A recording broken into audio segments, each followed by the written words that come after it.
We'll take a trip to SeaWorld tomorrow at 9. In your car, listen to Newswatch 16 on WKRZ AM 1340. Proud to serve northeastern and central Pennsylvania. This is WNEP 16, the news station. Now, Nolan Johannes, Karen Harch, pilot Jack Rulin in Skycam 16, Chief Meteorologist Tom Clark, and Joe Zone on sports. This is Newswatch 16. Good evening, I'm Nolan Johannes. And I'm Karen Harch. The Federal Environmental Protection Agency is looking for action by PG&W. As you know, drinking water at one of PG&W's reservoirs is contaminated and has caused 268 cases of the intestinal disease Giardiasis. Newswatch 16's Bob Reynolds spoke with EPA officials today in Philadelphia. Bob, what does the government have to say? Well, Nolan, Uncle Sam is very concerned that 70,000 people with contaminated water may not be getting the full word on the problem, and the government wants more done. The EPA is requiring Pennsylvania Gas and Water Company to mail out notices explaining to people why they should boil their water, define the boundaries of where the problem exists, and give their customers locations as to where they can pick up free water. The EPA is also putting PG&W on notice that it may step in if the water problem is not handled properly. As long as the company takes what we consider prudent steps and DER considers prudent steps to protect the health, then we would not have any more of an active role than we have now. But the EPA is very, very serious about it. If something goes wrong, we are prepared to step in and help out. Now, I'm told that the EPA wants its orders carried out in the next 2 weeks. The EPA says it's doing all this because, using the EPA's own words, the Giardia in the water may present an imminent and substantial endangerment to some of PG&W's customers. Karen? Okay, thank you, Bob. And PG&W says it was considering sending advisories to its customers anyway. The utility expects to send out 30,000 special advisories, although it feels it probably isn't necessary because of extensive media coverage. PG&W says today's letter from the EPA is not a threat because it feels the problem can be worked out. Nolan? Karen, rates that PG&W customers pay for their contaminated water would be reduced immediately if the state consumer advocate has his way. The acting advocate, David Barish, today told the Public Utility Commission the affected customers deserved an immediate reduction because of the Giardiasis problem. The PUC said last week that they'll consider rate reductions next Wednesday as they investigate the utility and the outbreak. 2 public meetings tonight, one going on right now, will give those of you affected by the Giardiasis outbreak a better understanding of the severe intestinal flu-like disease. In 44th, the 2 meetings scheduled for 6 and again at 8:30. Then in Edwardsville next Monday night at the Borough Building at 6:30 p.m. and again on Monday at 8 p.m. in the Kingston Municipal Building. Giardiasis meetings are open to the public. There's no danger of asbestos in the Nanticoke area school district, and that means all students will be back in class tomorrow. School officials tell us that test results are back on air samples taken here at the Nanticoke Junior High as well as at 3 elementary schools. We're told there's no asbestos in the air at the Junior High, Kosciuszko, Lincoln, and K.M. Smith elementaries. 2 schools here in the Milton School District have been shut down since January 6th because of asbestos. The White Deer Elementary School seen here and the Senior High School, which you're seeing now, were closed after Newswatch 16 aired reports showing asbestos insulation in deteriorating condition. Tonight, the Milton School Board will meet to decide whether to reopen the schools, and we'll have a full report tonight on Newswatch 16 Update. Last night, in part 1 of his series, The Invisible Time Bomb, Dan Fiorucci reported on the tragedy of asbestos workers who were exposed to a known hazard for years and are dying from that exposure. Tonight, in part 2, Dan looks at some more cases of asbestos exposure and talks about the relative risks school children face. That asbestos is a killer is beyond dispute. Just ask Don and Vicki Carson of Denver, Colorado. 2 years ago, their 13-year-old son, John, died of mesothelioma, an asbestos-induced cancer. His only known exposure to asbestos, helping his father, a mechanic, blow out brake linings on cars. Don woke up in the morning, checked him like he usually did, and he yelled at me that he wasn't breathing. And he had passed away about 4 o'clock in the morning, I guess. And nobody ever got to say anything more to him. Nancy Rossi also knows about asbestos. Her husband, John, a Wall Street lawyer, died of mesothelioma at age 33. His only known exposure was when he worked 2 weeks as an insulation installer during college. I don't have a husband. My son doesn't have a father. Our little boy was born a month after John died. And Bill Winter of Gloucester, New Jersey knows about asbestos. He, his 3 brothers, his mother, and his father all have developed fatal lung diseases, apparently because his father brought home asbestos fibers on his clothing when he worked as an insulation installer. I gotta sit and wonder how long before it gets to me, and if, well, I live long enough to see the kids grow up, and what happens if I don't.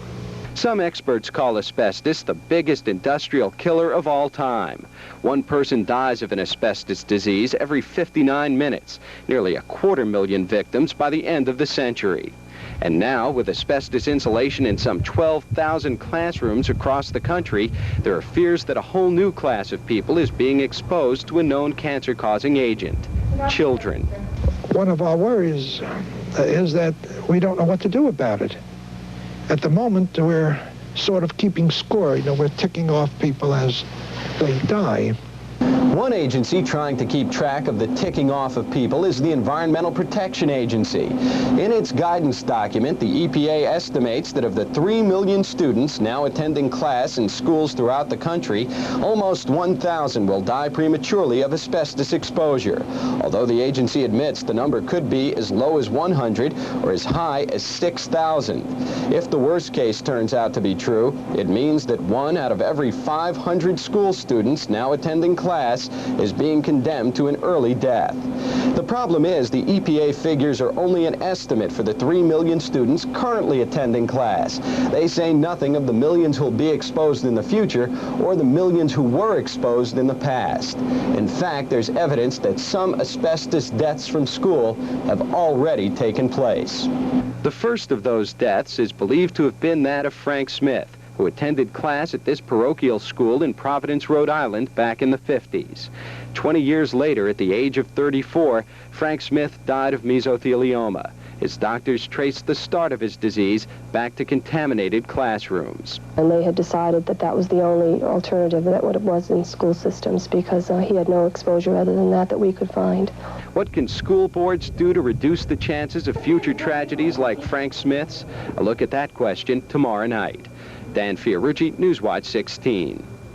We'll tell you about a break in your phone bill as Newswatch 16 continues. Serving all of northeastern and central Pennsylvania, this is wnep-tv. The breakup of AT&T has a lot of us wondering whether our monthly phone bill will go up. Well, we can tell you at least this much. The idea to charge us $2 a month more, that's called an access charge, is apparently being put on the back burner. The plan was to charge us more beginning this April so that our long-distance rates would go down. The government tentatively decided today to put off the plan at least until next year. If it gets the final okay, we won't have to pay that extra $2 a month, but we also won't see a drop in what we pay to call out of state. The man who was once president of the Schep's Cheese Company is expected to plead guilty to fraud charges. One of the cheese plants run by Benjamin Schep's was this one you can see from Skycam 16 in Wyoming County. Dairy farmers in our area claim the company never paid them for millions of dollars of milk before the plant shut down. Benjamin Schep's lawyer says his client will plead guilty in connection with a scheme to create $3 million in phony invoices that were needed for Schep's to get loans from a bank. Meteorologist Tom Clark is coming up next with the forecast. Yeah, and it's getting kind of cold back there in the backyard, right? I'm all set to head out. Temperature going down tonight. It's going to stay there for a while, and we'll have those details when we come back.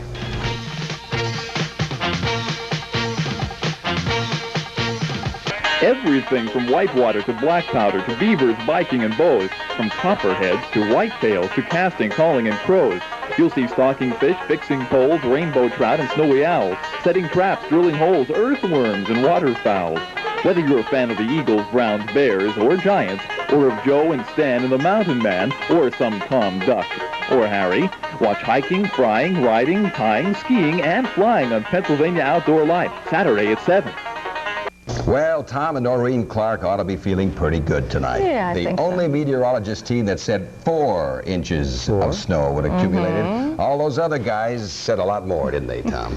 Well, Nolan, you're right. The computers had indicated that we get 10 inches of snow from yesterday's storm, and as a result, everybody over-forecasted amounts. But we came closest. 2 to 4 inches accumulated in this immediate area up and down the valley. The temperature now is cold. It is getting very cold in the backyard, with about 2.5 inches of snow on the ground from the storm yesterday. 15 outside now.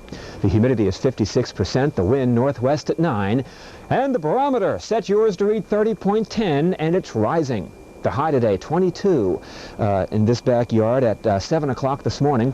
The low last night bottomed out at, well, about 20 degrees, but the low so far today is 15. Normals 32 and 18. Records, well, look at that, 15 below, set way back in 1904. That is really cold. That's a shot there of Public Square, where some of the snow is melting in that sun this afternoon. Okay, the Newswatch 16 color satellite picture shows some clouds down to the south. There's some storm clouds off the east coast, and they're heading out to sea. That's the storm that brought us the snow yesterday. But frigid temperatures once again over the U.S. Amarillo, Texas, 11 below zero this morning, an all-time record. 27 below in Sault Ste. Marie, Michigan, and the coldest temperature in the nation, Gunnison, Colorado, bottomed out at 42 below this morning. But the people down in Miami, they had about 83 today. They can count their blessings because on this date back in 1977, snow flurries fell down in Miami for the first time ever. Now, we have, as you can see, broken clouds to the west, very cold air coming down, and it's going to get very, very cold over the next couple of days. And as we go to the computer graphic, I can show you that the jet stream winds once again coming down from up there in the Arctic Circle. The Arctic region is the source of our air, and it's coming down like so, and it's going to put our temperatures down close to the record tonight, and then even colder tomorrow night, perhaps as cold as 10 below here tomorrow night. Now later next week, this more westerly flow will take over, and I think temperatures will moderate up to above normal readings by the middle of next week. But until then, we go back into the deep freeze tonight. 3 below in Towanda and in Clark Summit, about 0 in Glen Lyon, 4 in Pottsville, and about 3 in Winfield out there in Union County. Tomorrow, lots of sunshine, temperatures only about 12 in West Pittston, 16 in Tremont, 7 in Canton, but with the wind, it'll feel more like 20 below outside tomorrow. Bundle up. The health watch looks like this. Well, resistance to aches and pains average tomorrow, but everything else looks pretty good. The mood high, as usual, on a Friday. Bitter cold tomorrow, only 12 for the high. By the way, the record low tonight is 4 below. We're going to come close with 0. Beautiful on Saturday, bitter cold once again, high only about 12, and warming up to near 30 by the middle of next week. A chance of rain in Tampa, Florida for the Super Bowl Sunday. Good chance. Well, that's better for us in the living room than being out there. That's right, That's true. Thank Thanks, you, Tom. Joe Zone is next. He'll have the Sports Star of the Week. Plus, we'll go poolside for a big meet. We'll take that plunge in a moment. How high will you try? $16,000 can be yours weekdays at 4. You know, I can remember when I was in high school, Bishop Hoban had a dynamite swim team. Very hard to beat, Joe. And since then, I mean, the Wasn't that long ago, though. I know, but long enough, for 10 years, Bishop Hoban has dominated swimming in this part of Pennsylvania. Other teams have taken their best shot, good teams too. They have all failed. You want to talk about dominance? In terms of league competition, Bishop Hoban hasn't lost in the last 149 times out. So that's what Scranton Central had on its mind this afternoon when they took their undefeated record into the pool against Hoban, and boy, did they come out fast. 200-yard freestyle. Central Sean McCall wins it, 150.9, and Central is cooking. Now, looking at the 200-yard individual medley, and again, Dave Schep of Central, 2:17.66, and Central has won 2 in a row. But here comes the Hoban kids. 50 freestyle. Remember our sports star Tim Adams of Hoban, a pool record 23.03. Hoban wins the 50 freestyle. They swept. Now the diving competition. Central's Sean Pacino. Watch this beautiful dive. Just terrific. He wins the winning score, 262.45. He holds the school record. Now the 100 butterfly, the 2 best in the area, I'm told. Dave Schep of Central on the inside, Ray Ostrowski of Hoban, and Central wins it here. That's Schep, 56.92, but after that, it's all Hoban. 100 freestyle. John Sambrat, 52.87 his time. Hoban wins it, folks, 107-62 against a real good Central team. They do dominate. We've seen a lot of 1,000-point scorers come and go, all fine shooters, important to their team, but this week's sports star is sort of special. You see, all the time she's been doing her thing, her team has been almost perfect. Last week was an important one for the Loyal Sock girls basketball team and for their leading scorer, Kay Zapp. First, there was a game against Hughesville, where Kay and her teammates had some personal goals to tend to. I knew that how many points I had to get for 1,000 points, and thanks to the members of the team, they helped me to get 41. I only needed 33, but they helped me out a lot. Coach Kirby left me in until I got my 1,000th point, so I could thank the team and Mr. Kirby for that. Kay followed that 41-point performance with a 25-pointer against powerful Williamsport. In a game going down to the wire, Zapp went to the free throw line 10 times in the fourth quarter, and 10 times she made the free throw. Behind her clutch shooting, her pressure shooting, Loyal Sock won the game 58-56. We have not lost a regular season game in 3 years since she came on the varsity, and she obviously hasn't done that alone, but she's been a main reason for that winning streak. As the Loyal Sock girls point towards a possible state title, they'll be relying heavily on Kay Zapp, the WNEP-TV Sports Star of the Week. And tomorrow, Pete Rose goes to Montreal. Okay, Joe, thank you. Next in sight on Newswatch 16, a story of neighbors coming to the aid of a little girl. It's the story of love that put a smile on Jennifer's face.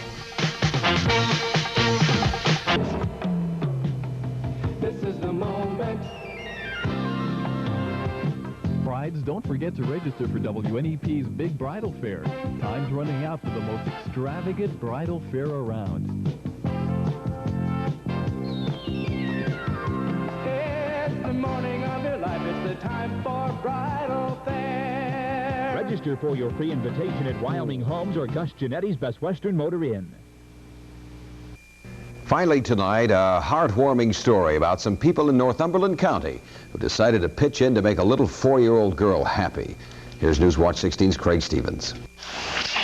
4-year-old Jennifer Phillips of Dewart is a special little girl with a special problem and special friends who've made a dream come true. A week ago, Jenny wasn't able to get around on her own. Now she has a custom-built $2,500 electric wheelchair which she controls. Jenny suffers from a disease that affects her muscles and joints. Her parents couldn't afford this wheelchair, so friends and neighbors pitched in to help. Newswatch 16 first told you about what people were doing to help Jenny last year when a neighborhood carnival was held to help raise money. Now, all the work is paid off. We really appreciate it. We no way could have done it on our own, you know, and just really decent. Someday, doctors think Jenny might walk with a lot of therapy and more operations. But for now, she can do things she only dreamed of before. Well, she likes to play hide and seek now, which is something she couldn't do. And she likes to, have people chase her, and, she hides, and she just feels more free to, she can do more stuff, and she feels more independent. How do you like your wheelchair? Good. Why? Because I do like it. Jenny Phillips, a little girl with a lot of courage and the best friends you could ask for. Craig Stevens, Newswatch 16, Dewart, Northumberland County. And that's Newswatch 16 for this Thursday. On the update tonight at 11, more on that church fire in Schuylkill County. And we'll tell you what the Milton School Board decides to do about asbestos. ABC's World News Tonight is next. We'll be back at 11. Enjoy your evening.